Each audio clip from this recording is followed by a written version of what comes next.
환경을 살리는 정리수납, 우리 이제 시작해 볼까요? 여러분들, 우리 공간의 주인은 누구라고 생각하세요?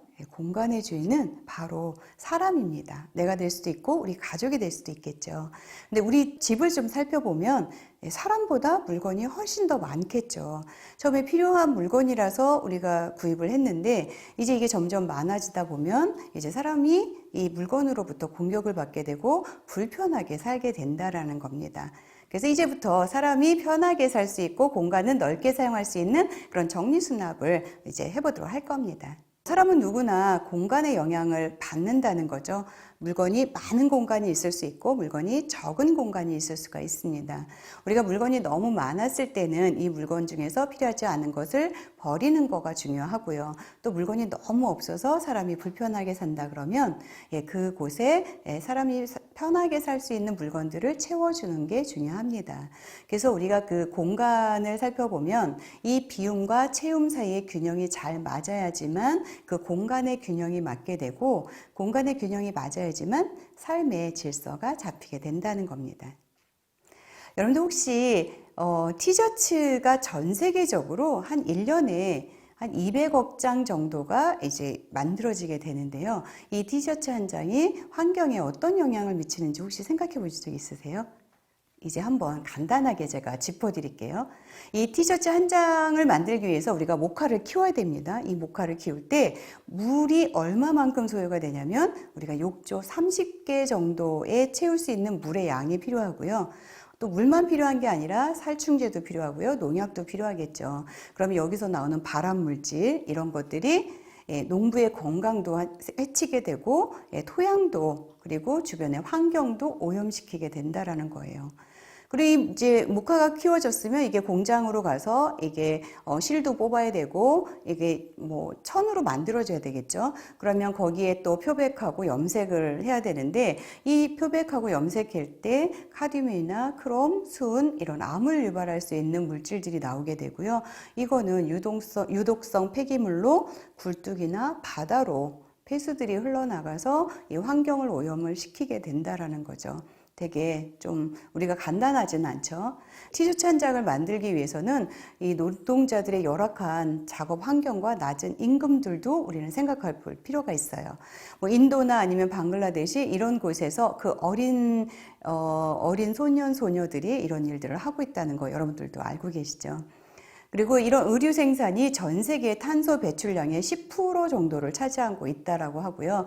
1994년부터 2014년 사이에 400배 정도가 증가한 상태입니다. 이렇게 티셔츠가 만들어지게 되면 이제 이거는 전 세계적으로 이제 운송이 되겠죠. 비행기나 아니면 배 아니면 트럭으로 운송이 될 텐데 거기에서 나오는 이산화탄소라든가 뭐 이런 걸로 인해서 또 환경이 오염이 되고 미세먼지가 이제 많이 발생이 되게 될 겁니다. 그리고 우리 집에 이제 이 티셔츠 한 장이 왔다. 내가 이거를 한 장을 구입을 했다라고 하면 대부분이 미국의 기준으로 봤을 때 1년에 400회 정도를 세탁을 한다고 합니다. 세탁을 할 때 세탁기도 돌려야 되고 건조기도 사용을 해야 되고 세제를 사용해야 되고 이렇게 되면 전기료, 그 다음에 세제, 물 이런 것들이 또 환경을 오염시키는 주범이 될 수가 있습니다.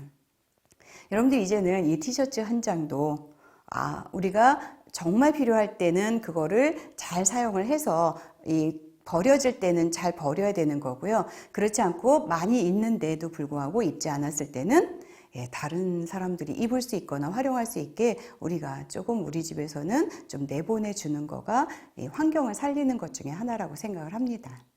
이제 여러분들 혹시 어렸을 때 이런 얘기 엄마한테 많이 들었어요. 정리수납을 좀 잘해라. 정리정돈 좀 해라. 네 방 정리 좀 해. 뭐 이런 얘기 많이 들었단 말이에요. 그러면 정리가 뭐고 정돈이 뭘까요?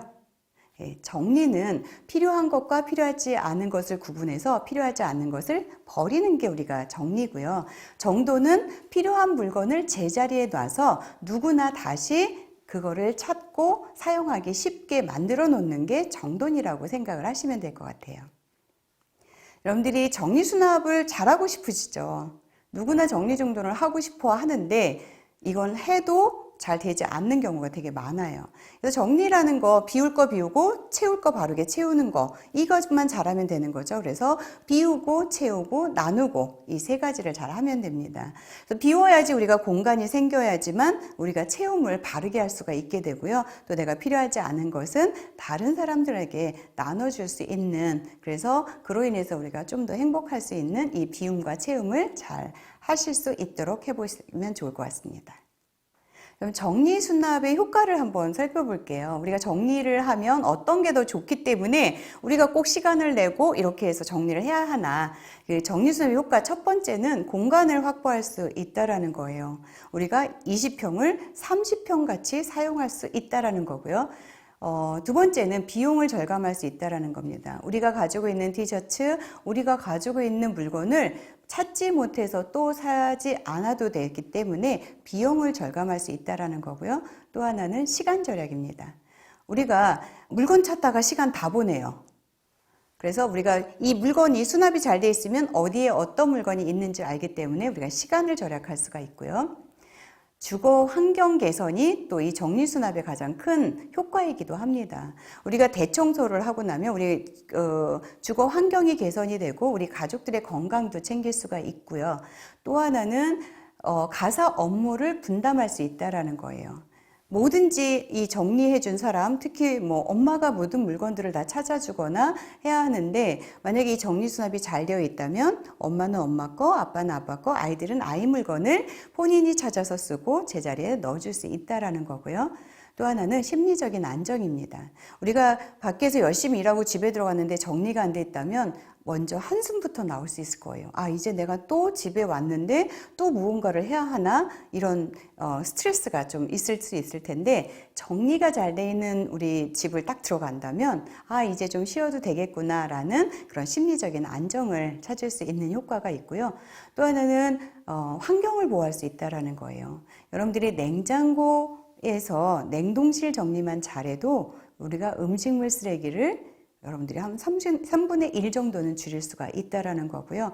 냉장고 정리가 잘 돼 있으면 냉장고를 여러 번 열거나 아니면 열고 무언가를 찾지 않아서 에너지 절감도 된답니다. 또 하나는 여러분들 혹시 봉사활동 하고 싶어 하시는 분들 많을 텐데, 내가 필요하지 않은 물건들을 우리가 내놓기만 해도 누군가에게는 한 끼 식사가 될 수 있고, 누군가에게는 그 옷을 아니면 그 물건들을 사용할 수 있는 그런 좋은 자원이 될 수도 있습니다.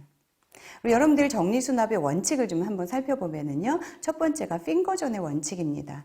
내가 매일 쓰는 물건은 손을 뻗었을 때 바로 꺼낼 수 있는 위치에다가 놓는 거고요. 원터치의 원칙은 우리가 물건을 한 번에 바로 꺼낼 수 있게 하는 거예요. 위에 거를 내놓고 또 하나를 꺼내고 하지 않고 필요한 것은 바로 한 번에 꺼낼 수 있게 하는 거고요.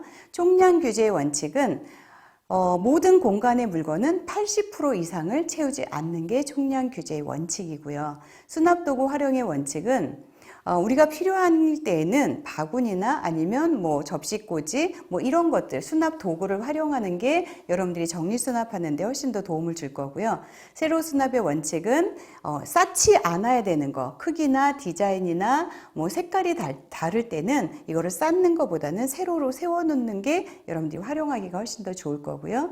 마지막으로 라벨링의 원칙은 서랍에 물건들을 다 채웠다면 그 서랍을 열어보지 않아도 그 안에 어떤 물건이 있는지를 확인할 수 있게 여러분들이 뭐 속옷, 티셔츠, 바지 뭐 이런 식으로 이름표를 붙여주시는 겁니다. 여러분들이 정리를 하지 않으면 변비가 걸리는데, 어디가 변비가 걸리냐면 바로 우리 집이 걸린다는 거죠. 사람이 음식을 먹고 배설하지 않으면 변비가 걸리듯이 우리 집도 물건이 들어오기만 하고 나가지 않는다면 변비가 걸릴 수 있다는 거예요. 그럼 여러분들 한번 생각해 보세요. 우리 집은 과연 어디에 변비가 걸려 있을지, 옷장인지 냉동실인지 신발장인지 한번 생각해 보십시오. 정리수납을 잘하면 이 정리수납이라는 거는 살리는 일이라고 봅니다. 그러면 누구를 살리는 거냐? 사람을 살리고요, 공간을 살리고, 시간을 살리고, 환경을 살리는 일입니다. 여러분들이 그렇기 때문에 정리수납은 반드시 하셔야 되는 겁니다. 이제 우리가 본격적으로 정리하는 방법을 배우기 전에 먼저 정리수납한 사례를 좀 보도록 할게요. 거실에 정리가 된 거고요. 주방이 전과 후가 이렇게 바뀌어졌습니다. 냉장고도 이렇게 꽉 차여 있는 곳이 이렇게 종류별로 구분이 되어 있고요. 신발장도 정리가 되어 있습니다. 그리고 이불장이 이렇게 이불 개는 방법만 달리해도 여러분들이 보기에도 정리가 잘 돼 보이죠? 아이방은 이렇게 되어 있던 아이방이 정리가 되면 이런 식으로 정리가 되는 겁니다. 여러분들이 한번 이제 우리가 지금 보여드렸듯이 이렇게 한번 우리가 정리를 시작해 보도록 하겠습니다.